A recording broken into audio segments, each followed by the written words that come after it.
Welcome to the With Pride and Grit podcast, a show dedicated to helping you navigate a season of transition in your life. I'm your host, Jen Pasquale, and as a 16-year military spouse, I know firsthand how challenging life's transitions can be. I also know it's an opportunity for growth, discovery, and new beginnings. In this season of With Pride and Grit, we're sharing stories of military spouses who are or have successfully transitioned to civilian life. We'll also hear from experts who can offer valuable insights about transition resources available to support a spouse's journey. Whether you're just starting the transition process or already well on your way, this podcast is for you. We hope to provide you with the knowledge and inspiration to make the most of this new chapter in your life. Thanks for tuning in. Let's get started. Welcome back to With Pride and Grit. Today's episode is with Lizann Lightfoot. What I think you'll appreciate about this episode is that we talked about some of the harder and more vulnerable aspects of choosing to do a transition with your service member Geobachelor. We know it's happening, and we know it's happening more and more frequently for a variety of reasons. Lizann was very honest with us and offered her insights of what went well, what was really hard, and what are some things she wants you to know. So stick around. Well, hi, Lizann. Thank you for spending some time with us today. I'm really excited to hear a little bit more about your transition story. Thank you. Thanks, Jen. It's definitely an honor to be here, and I appreciate the opportunity. Absolutely. So why don't we just start at the beginning, if you would? I know a lot of folks probably know you in our space, but I think it's always great to just sort of level set a little bit about your kind of military story background, and then we'll get into some of the transition conversation that we're hoping to have today. Sure. So I'm Lizann Lightfoot, and a lot of you may know me as the Seasoned Spouse. That's the name of the blog I started back in 2016 to support our fellow military families. And I've been very passionate in this space about supporting people going through deployment and raising kids in military life and all the ups and downs of this journey. I'm a Marine Corps wife and mom of 5 kids, and we are at the tail end of my husband's 22 years of service. Awesome. I'm sure there's a lot to talk about in that one sentence, right? So why don't we just sort of start by launching into that piece, the 22 years. So now you've got that mark on the wall. Can you tell us a little bit about what as a family and as a couple, like what your transition process was? How early did you guys kind of start talking about it? And what was it like to kind of like set a date, circle it on the calendar and kind of know that end was coming, if you will, and a transition was going to happen? Well, our date on the calendar has shifted. I'm so shocked. It's a little bit of a longer story, but probably not a completely uncommon one. My husband's enlisted, and so he does re-enlist for specific amounts of time. And we had anticipated that he would do his 20-year career and get out at exactly the 20-year mark. So we knew when that was, and we knew what duty station we would be at when that was happening. And right when he was around 19 years, he was eligible for promotion. And it caught him by surprise. I had been asking for a long time, like, hey, what happens if you're in zone this year? And he was like, it won't happen. It's not going to happen. But it did. Mm-hmm. And so that was definitely a difficult decision for the family because we had all been, anticipating that 20-year countdown. And he had already started some of his medical things. He'd been through the TAPS process. And suddenly we were realizing that a reenlistment and a promotion meant at least 3 more years, which would take him to that 22-year mark. And that impacted the kids. It meant an extra move to another duty station we hadn't anticipated. It meant that instead of being completed with his military service before our oldest went into high school, that it would overlap with her high school for a year. And that really caused us to evaluate some things.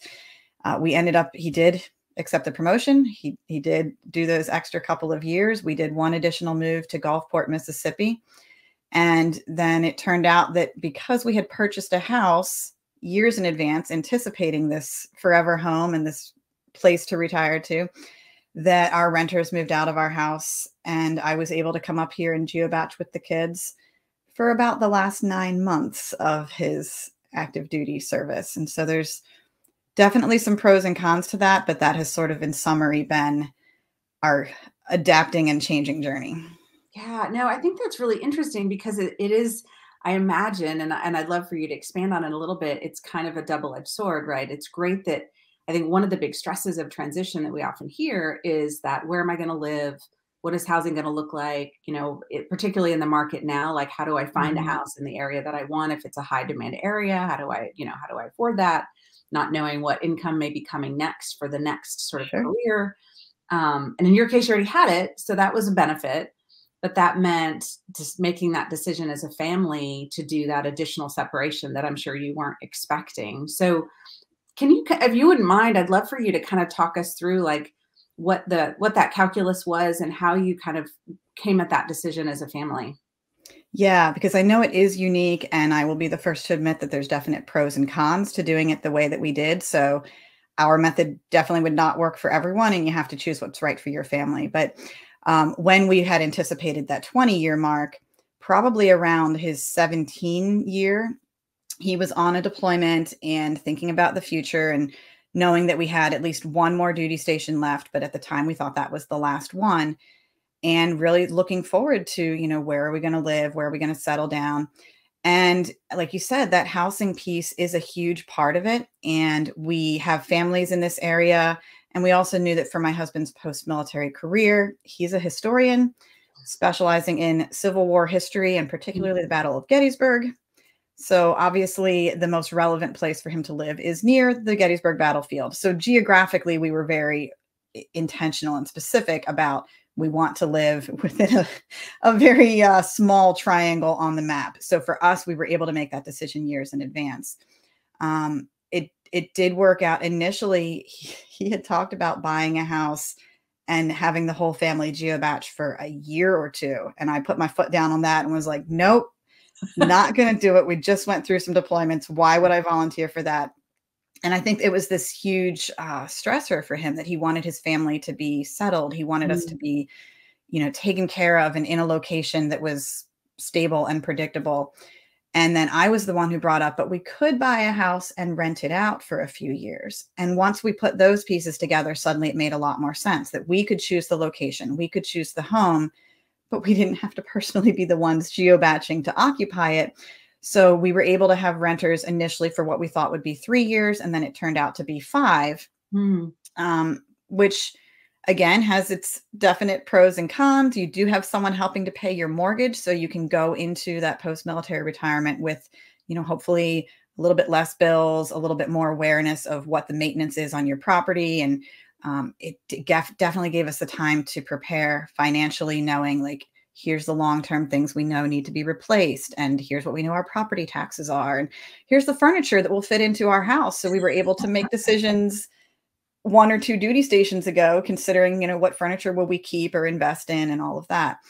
So those are the benefits. The downside, of course, is that you have renters living in a home that eventually you want to be your space. And, there's all kinds of pros and cons that you can read about having renters. It also means that you're a long distance landlord. And so you need to have a property management company that you have good communication with and that you can trust, and that they're keeping up with things and informing you when things might be breaking. There's certainly financial costs.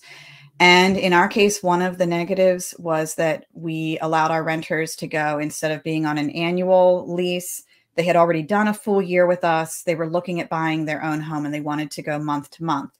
So at the time we said, sure, that works out. We've still got a solid year left of his service. So as long as they don't leave in the next couple months, we have time to get a whole other renter in for a year. And sure enough, they left right within that window. That it was over the summer during his final year of service, right before our oldest was due to start high school. And we started thinking, okay, we can't get renters in just for a 9-month school year. We really want our kids to be settled and in the same school. So maybe the most sense that we can make is for me to move up here and occupy the house. And he had to move into the barracks to collect some partial BAH, being an RA in the barracks.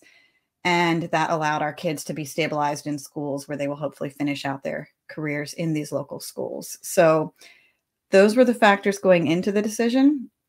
Again, definitely different weights and different priorities for every family. So it has been working out for us. It has certainly not been easy, but in the end, it was definitely beneficial that we bought a home 5 years ago. We had no idea the housing market would do what it did. Sure. But it turned out to be that, the home immediately appreciated and we are in a good place financially, versus trying to buy a home right now when he's getting out of service. You mentioned that job insecurity and that salary insecurity, and that can be a huge factor military families don't always consider. They're like, okay, he's retiring, therefore we'll start looking at homes.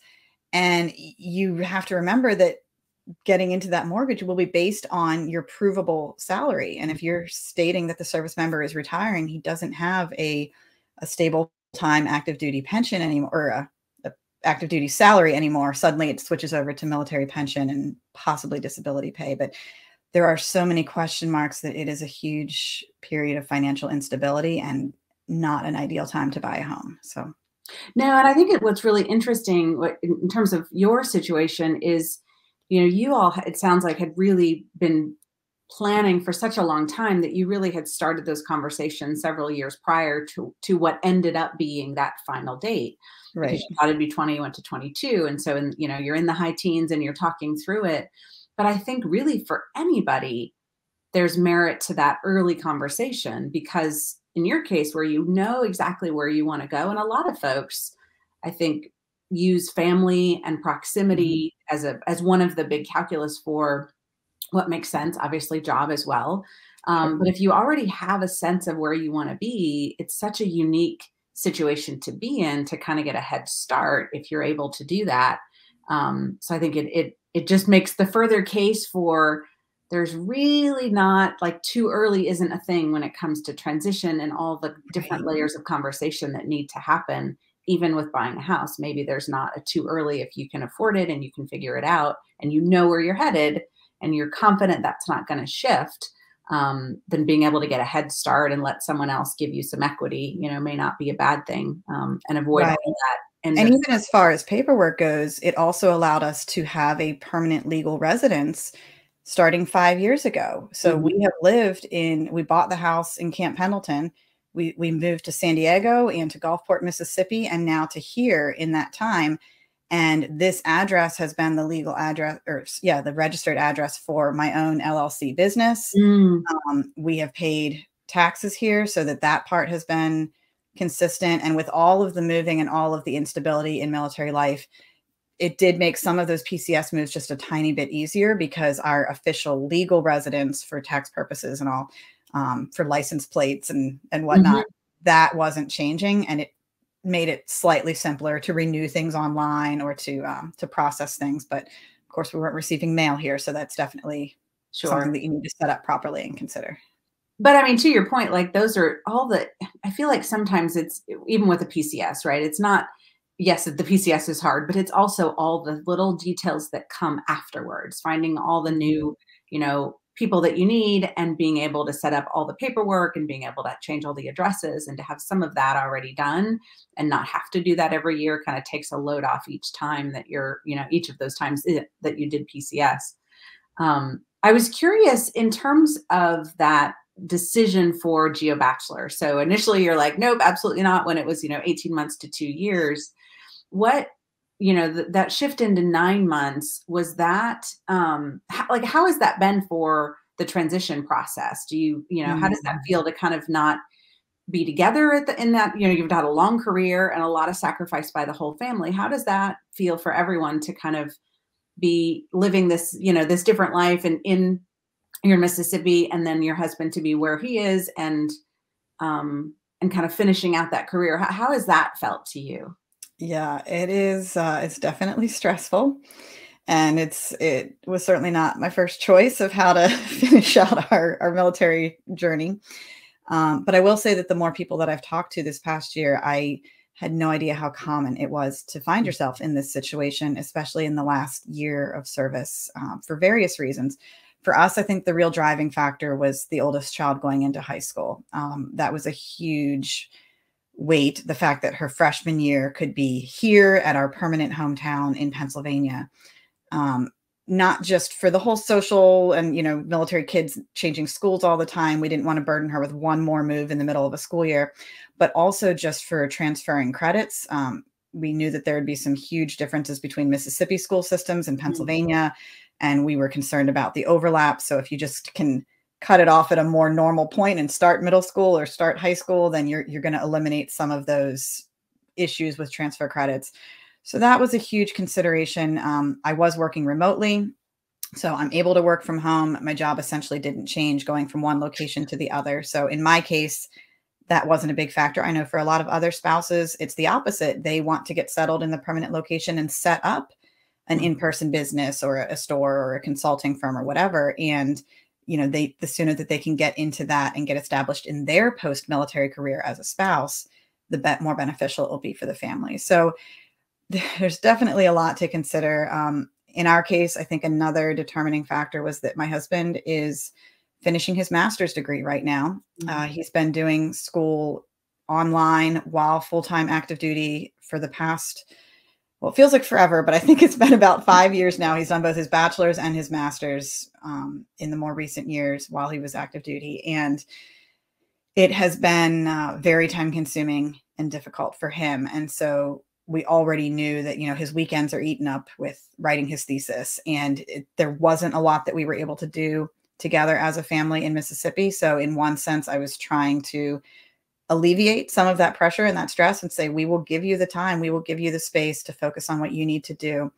And it has turned out to be a huge blessing, not just for his academics, but what I didn't realize was the amount of time that would go into his final medical procedures and paperwork and seeing all the doctors and getting everything noted. And it's really freed him up to make appointments when he needs to and, focus on the things that he needs to do, which frankly, he kind of pushed to the side for the past 2 decades. And so it's been rewarding to see that he's finally prioritizing his own health and his own, some of his disabilities that'll go on the VA rating and things like that, just to get them taken care of properly. It's refreshing that he's able to do that. No, it's interesting because I think one of the things I'm learning through these interviews is how kind of intense, if you will, that process can be and just how time consuming that process can be to really make sure that all the things that they've been kind of sweeping under the rug for so many years. And it seems like everyone's got, at least one of those stories, that all those things have the ability to be documented appropriately and addressed as needed and be able to kind of get a head start on kind of really healing from anything that's sort of fixable at this point or getting the surgeries that might be necessary. Right. That's, I think, a much more extensive process. If, to your point, if folks are really peeling back all the layers on their health over that long career and making sure that all the things that should be part of that file are, it can take a lot from, for them in terms of time. And so I think sometimes we think, at the end, it's going to be like, it's going to be really easy and your final checkup. Yeah, right. It's just, like check a few boxes. And I had spoke to someone who said, they had this their provider had this very methodical way of kind of addressing the body to ensure they didn't miss anything. And it was nice to hear that that's the process, but to also recognize how much more time that's going to take to be that methodical. And it's not a couple of appointments and you're out the door. Right. It takes a long time to wait for that appointment and then to have that appointment and then to follow up on that appointment. Yeah. And so for your husband to balance that with, doing the other things that he has on his plate, I could see where maybe having that a little bit more free time and not worrying about not getting home for dinner or something like that with the family could alleviate some of that stress. So it's interesting that's been his experience, it sounds like. Yeah. But you asked earlier about how the overall process had been. And in case I'm painting too rosy of a picture of our situation, I did want to clarify that because there's so many changes and so many things that happen at transition, I think everyone's story is a little bit different, but we're all going through this massive change. And I'd read about it for years. I've talked to other spouses who've gone through it for years, and I kept hearing about how stressful and how difficult and this loss of identity and all these things that spouses are juggling at that time. And I kind of heard that, but couldn't process what that was. And now that we're going through it, I definitely want to reiterate that final move is not just, it's another PCS. I just need to do the move, get them settled in schools, get connected to our social networks. There is a whole other layer. And by moving early before my husband had retired and then going through this 9 months of geobaching and waiting for him to move in with us, I told him that it feels like we took all the stress of the transition and just stretched it out over that period. So it's not necessarily less stressful or better. I guess it depends on the person. But it just means that instead of doing it all in one summer, we're sort of spacing those big changes out over 2 different summers. And so last summer we did the move and saying goodbye to friends and getting settled in new schools and just being new at everything. And we've spent the last few months, the kids and I, trying to get settled and trying to be established here. And now this coming summer, we're still going to have a major adjustment as a family. My husband will be looking for another job post-military. I'm doing a career shift as well, and considering whether I should be doing part-time work or full-time work and all of those opportunities that are now available. So it's still a period of transition, and the whole year has been a period of transition. And so some people might do better spacing that out, and some people might know that they just prefer to handle all the stress all at once, get it over and done with, and move forward into the next stage.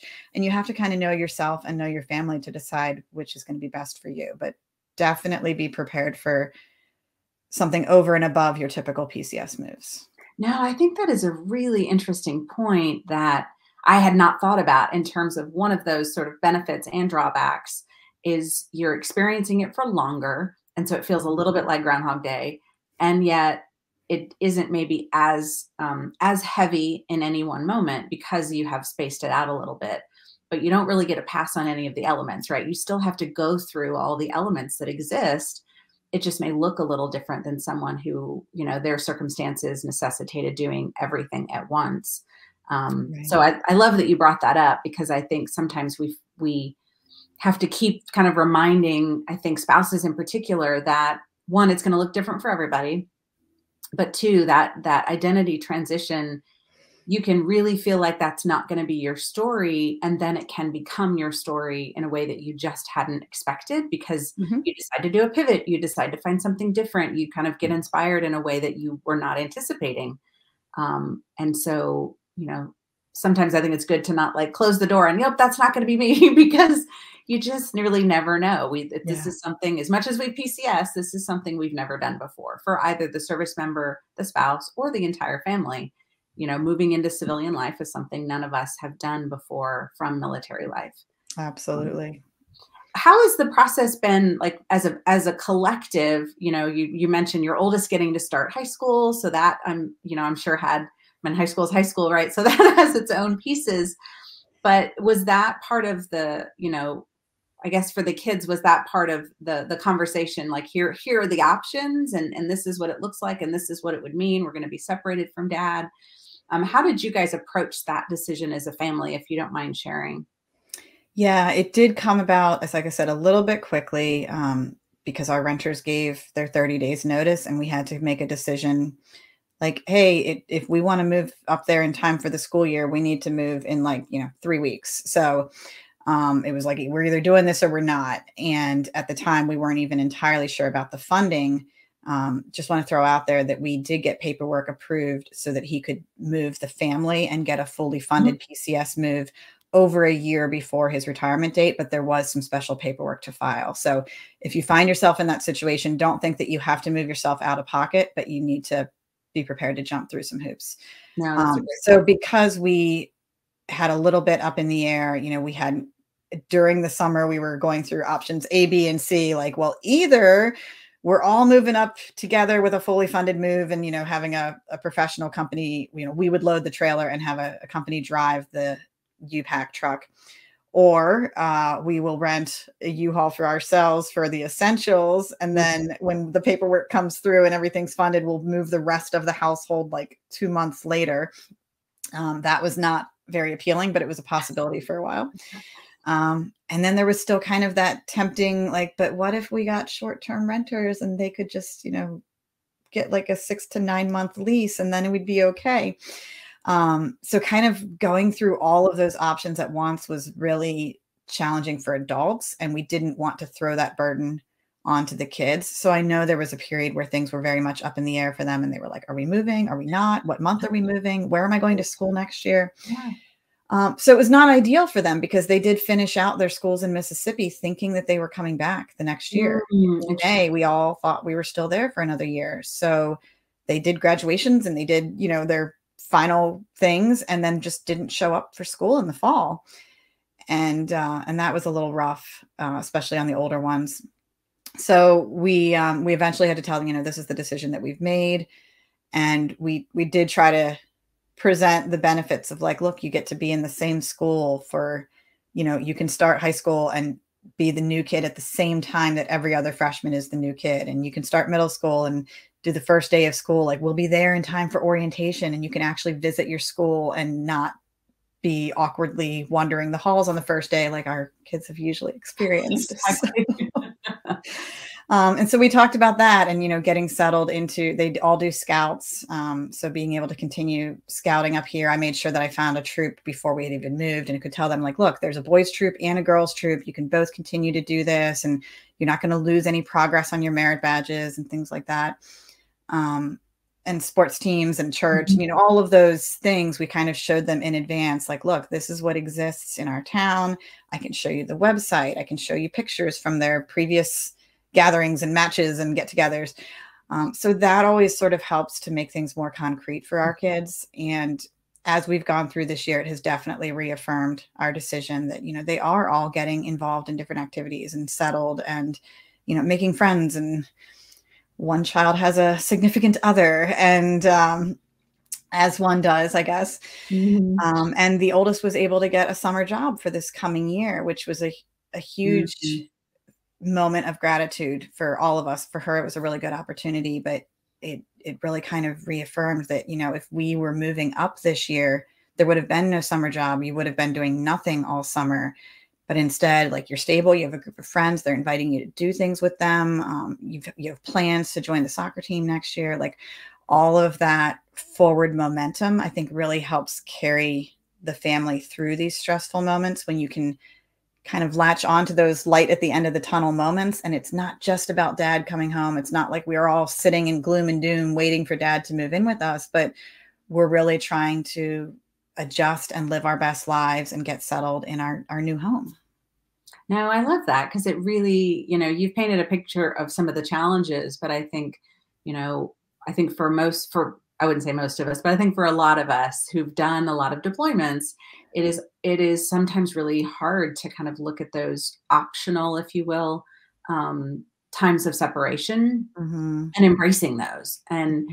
And so to be able to see the other side of it and see how it's impacted your kids in a positive way, I think is an important element, because I think in the stress of it, sometimes it's hard to see that, because of course we don't want to be separated from, we don't want a member of the family to not be there any longer than is absolutely necessary. And the fact that you guys have only, and I say that, knowing that it's a very long 9 months, but what didn't have to be a year and a half because of some of the choices that you made to wait and do it now. I would love if you could talk to us a little bit about kind of the process from a resource perspective. So what, as you look at what has helped you over the last year, and you look at what services and support for transition have really helped your spouse, I'd love if you could highlight a few that you feel like folks would benefit from checking out as they kind of go into their own transition season. Yeah. Well, I have to mention the TAPS classes first. I think they might have different acronyms in different branches, but it's the Transition Assistance Program class that's available on base. Spouses are allowed to attend, and I think in some branches they might even have a separate class specific to the spouses. I went to the traditional one with my service member. But I want to point out that you can go to that years ahead of your retirement. And he did. He went, well, initially because we had the earlier retirement date, he went several years before retirement. But you can do that class multiple times. And they actually recommend, do it 2 years out, because they bring up all the big questions and all the big decisions. And you don't need to make them right then, but it can kind of start the gears moving and start those conversations as a family of like, oh, I hadn't considered, health insurance, or I hadn't considered, this benefit or this option, or, which state has different taxes for veterans and things like that. So you can start evaluating those things early and make decisions as a family. A lot of people recommend doing taps like 2 years out. And then again, when you're like about 1 year from your retirement date, and possibly even when you're 6 months, because that's when you're actually making all of those decisions and starting to sign paperwork and starting to opt in or opt out of certain benefits. So getting that refresher course is not a terrible idea. It was definitely eye-opening. It's a lot of information. It was like 3 solid days of, PowerPoints and people speaking at us and going through workbooks and then going home and poring over all the data and trying to apply it to our particular situation. So it's a huge fire hose and it takes time to process. But if you're both absorbing it together and taking notes and having those conversations at the same time, I think it's really good. And another benefit that has helped me as a spouse, as I'm going through my own career search, I'm not sure that it's a pivot per se. I'm staying in my field, but I have more options. Finally, for the first time in our marriage, I've been able to look for full-time employment. The Hiring Our Heroes has been a great resource. They have a lot of different programs for spouses, not just to get jobs, but also to get certifications. I'm doing a free class through Coursera to do a Google marketing program. Oh, nice. I didn't know it existed. I think it might be a newer option, but they have 6 different types of programs that you can do. It's not just marketing. That's fully funded through Hiring Our Heroes. And it's a 6-month online program that leads to an internship and potential employment at entry-level positions. So even though I have a degree, I was taking it just to brush up on certain skills and update things that, I might not have done in the field, but great starting point for anyone. Hiring Our Heroes is a really wonderful resource for spouses. LinkedIn does their premium membership for 1 year, and that's for the spouse or the veteran. You can get a free 1-year LinkedIn premium membership, which is great because not only does it have some additional perks on how you can use the platform and see who's looking at your profile and interact with people, but there's also a ton of LinkedIn learning classes that are also free. And so you can pick your own field or your own area of interest and take all these professional classes that will give you publicly displayed badges that you've, finished this certification or that you're qualified in this. And that's really great to have on your resume and to kind of boost your job search and make your skills a little bit more relevant and updated. So I've been using those. And then I definitely recommend Veterati, which is a mentorship program. It's all free to veterans or to spouses. I was amazed by the resources. I'd heard of it for years, and I just didn't know professionally how to tap in or what specific questions I had. And when I did, I thought initially that you could only use one mentor. So I was, okay, who's the one person that I'm going to connect with? I had no idea. You can choose as many mentors as you want. People go back to Veterati and have dozens of conversations. You can have, people in multiple fields. You can ask, this person about this aspect of your business, but then this other person you connect with because of a different professional question. They all have different specialties, and it's not a normal bonus of the platform, but I did end up getting a job invitation through a Veterati mentor. So that was a very pleasant surprise, and just a really amazing thing. Happens to be another military spouse, happens to have a lot of overlap in my career and my skills. And it was a great match. So all of those things that are available to active duty spouses, pay attention and take advantage of them now before you begin that process, because some things do go away once you're no longer an active duty spouse. So it's something that you want to take advantage of while you can. Yeah, no, it's a great reminder. And I as we're doing the different podcast episodes, it's one of the things we're trying to do is really highlight those resources that are, one, open to spouses, but also highlight, for how long, whether it's active duty, veteran status and so forth. You're absolutely right. There are some amazing resources that I hear folks all the time say, man, I wish I'd known about this, 6 months ago. And so those are great ones that you mentioned. I appreciate you sharing those. I think in kind of closing, I would love to just ask what else you would like to share about your story for transition and what advice you would give someone who's kind of just on that edge of starting to think about what that civilian life is going to look like for them and their family. What advice would you give them? It's a tricky one because I think there's, like you've touched on, everyone's experience is a little bit different. But there will be some commonalities. And some of that is that, it's going to be a time of change for the whole family. And I would definitely emphasize that it's not just the service member going through this transition, but really the children, the spouse, everyone to some extent, even if you've already lived off base, even if you already have a, non-military affiliated job and you're thinking, oh, this is no big deal. We're just changing our geographic location. It really is an identity change for the whole family. So I definitely encourage people to have those discussions, be open with your spouse, with your children, let them voice things to you as well and give them permission to feel a little bit lost or confused or frustrated during this time period. It's okay to feel that. And I would definitely encourage spouses to check out some of the letters that I've included in my Open When book, because I wrote this book, Open When, Letters of Encouragement for Military Spouses, to have encouragement that would really meet you throughout your military journey. And it was important to me that I included the seasoned spouses, those who are at the tail end of transition, those who are looking at retirement, because I think there's so many resources out there focusing on new spouses, and rightly so.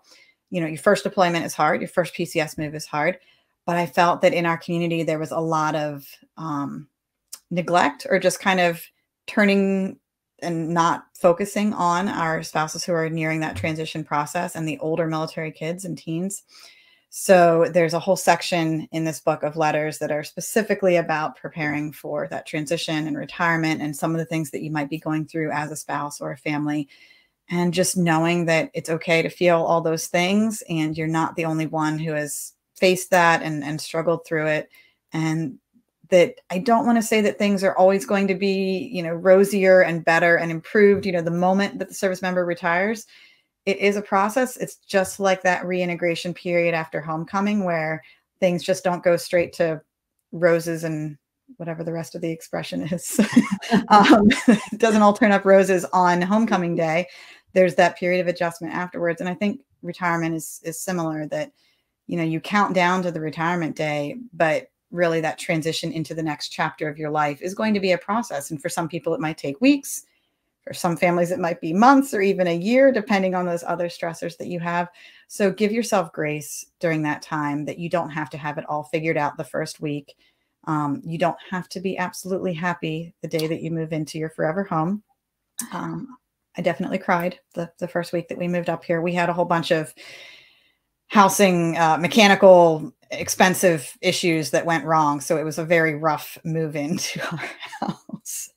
And the juxtaposition of all of our hopes and dreams and wanting to move in here for years, and then suddenly being faced with water damage and tearing up our floors, was a very rude awakening. So those things happen, and we moved through it, and things are better now. But don't expect that, the second that retirement happens, or the home has been purchased, or the job has been secured, that everything is going to be perfectly happy. So. No, it's funny you mentioned that, the last piece about the house, because one of the things I was thinking earlier is my experience has been, it is really hard to move into a house that you own, that you've rented, move back into it, because it just is hard for it to, at least for me, it was hard for it to feel like mine again, and hard to not notice every little thing that had happened and think, if I was there, that wouldn't have happened. I don't know. I feel like moving back into something after someone else has lived there, when it's your own, I think is harder than it would be, just moving into a house you've never lived in before. Like you can't tell yourself a story about it as easily as, when you had a role in those renters being there. But there's that challenge. And then I think too, just home ownership in general, if you've been a military family and living on base or renting off base, if you haven't been through that home ownership process before, I think there's so many positive expectations of like, we finally did it. We finally have our first home. This was actually our second home. So we had a little taste of that, but the maintenance has been different here. And so being faced with all those homeowner bills and inconveniences and things breaking when no one else is responsible for fixing them, that's a huge part of the adjustment as well. And so just being aware of all the pros and cons that are going to come with your decisions, knowing that there's no perfect, happy, golden decision ever. So. Sure. I had one last question I wanted to ask you, if you don't mind. It's something I was just thinking about, because you talked a lot about community for your kids, and all the, getting them into their events and into their sports and into scouts and all of that. How have you kind of carved your own way into building a community for yourself? Has that been, I imagine I find it really hard now that we're settled and we're going to be in the same place. I'm finding it difficult, and I'm finding I don't necessarily feel like I have like the skill set for long-term friends because I haven't done it for 20 years. But I would love to know if you have any insights or just advice for folks that are trying to find their own community in a new place and ways that you've gone about that. Yeah, I appreciate you asking that. And I will be honest that currently that part of my life is not going great. It has not been something that I was able to prioritize this year. I'm solo parenting with 5 kids. Mm-hmm. And the only other times I've done that has been during a deployment when I was living near a base or on a base and surrounded by fellow military spouses. And we knew that going into it, that I was going to be probably spending a year in more or less social isolation. I do have family nearby for the first time in our military journey. So I've definitely been able to do holidays and major events with them, which has been a huge relief. But typically when we move to a base, I'm very proactive at, okay, I want to get involved in the local groups that are appealing to me and, find a church and join a study group and, connect with the spouses and do all these things. And moving into a civilian community, you don't quite have that dynamic. People have lived here for not just their whole lives, but for 3 generations. And so there was a lot of like, what brought you here? Why are you here? Who is this family with all these children? So we've met some people through church and through scouts, but none of them actually know me yet as an individual. And of course, I'm hopeful that when I have a spouse living with me and have more opportunities to connect with adults, that we can remedy that. So it's on our to-do list, and it's something that we are conscious of that, obviously needs to change and adjust in the next year. But it's definitely difficult. And I think part of that is something that all moms will talk about, that as your kids enter that middle school, high school stage. If you had relied on social groups that were through, mom play dates or connecting with other moms from the pickup line at school and things like that, the parks and the playgrounds, that stage of life sort of goes away as your kids get older. And I've heard from many middle school and high school moms, even those who aren't military affiliated, that it's a very lonely, isolating time. All the other parents go back to work. People a lot of times are working from home nowadays. So you're not even connecting in an office or having coworkers and being social in that way that somebody would invite you to hang out for dinner afterwards or something. So you have to be more intentional, and figuring out how to do that in a small town civilian community is an adjustment. So it's something that we're hoping to work on when my husband moves in. No, I really appreciate you sharing that with us and with everyone, because I think I feel like those are the conversations that don't always bubble to the surface, but really do add a lot of weight to the experience. Yeah. And particularly, I think that decision to Geobachelor, I think knowing, just for someone who's considering that, I think one of the things that should go on their list, right, because of this conversation potentially, is the idea of, what is your process going to be? And are you going to be able to carve out time to build your own community, or are you going to make that conscious choice, like you've mentioned, to just sort of put it on pause and know that it'll come, and it'll come when you can do it as a couple, and when you have the support to go out and go out and meet someone for dinner because someone's going to make sure the kids get food, and when you've got someone at home, like, that helps. It's hard to have kind of that social aspect if you're still being full-time parent all the time. That makes it difficult too. So I think it's just a really interesting piece of that choice to Geobachelor that not everyone's going to put on their list and think about. I think that finding community is I hear it over and over again, being hard for a lot of people. So I don't think it's only in the Geobach situation, but I think it does add a layer that is just good to be aware of going in. I'm all about, eyes wide open, know what you're getting into as much as you possibly can, because there's so much that'll be thrown your way that you didn't anticipate. So the more our list can kind of be thorough, I think the better we can set our expectations. So I really do appreciate you sharing that with us. Thank you. And I think that's probably wraps us up. So if if anyone wants to find your book, I mentioned, or it was noted that it'll be in the show notes, a link to it, but it is on Amazon, so folks can find it. And I love that you have that whole transition kind of element to it, because sometimes you're right, like that part of it gets forgotten. So I love that you decided to include that and be able to support spouses in that way. So thank you for that. If folks want to connect with you, what's the best way for them to do that? And then we'll link it in the show notes. Yeah, I have my website is seasonedspouse.com. I'm active on Facebook and Instagram and Twitter as @seasoned_spouse on most of those platforms. I think Instagram is the seasoned spouse, but either way you can find me. And I'm always interested in connecting with fellow spouse groups and talking about the encouragement that's in my book. And I'm booking tours to visit military bases and meet with the spouses and do things like deployment training and reintegration training and encouragement through all those stages of the military journey. So I'd love to meet with your listeners and speak to their groups and speak to their bases and really share that encouragement with our community. I love that. It's such a great way for you to kind of stay connected to this community as you sort of step out into your own. So yeah. Fantastic. Well, thank you, Lizann, for being here today. I really do appreciate it. Thanks. It's been a pleasure. That's it for today. Thank you so much for joining us for another episode of the With Pride and Grit podcast. We're so grateful to our guests for sharing their stories and expertise with us, and we're grateful to you, our listeners, for tuning in. Please remember to subscribe to the podcast so you don't miss any future episodes. And we always appreciate you sharing us with a friend or leaving a kind review. If you have any questions or suggestions for future episodes, please don't hesitate to reach out to us.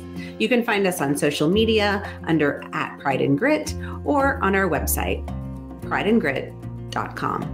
Until next time, please remember you're not alone on this journey, and it is our privilege to walk alongside you.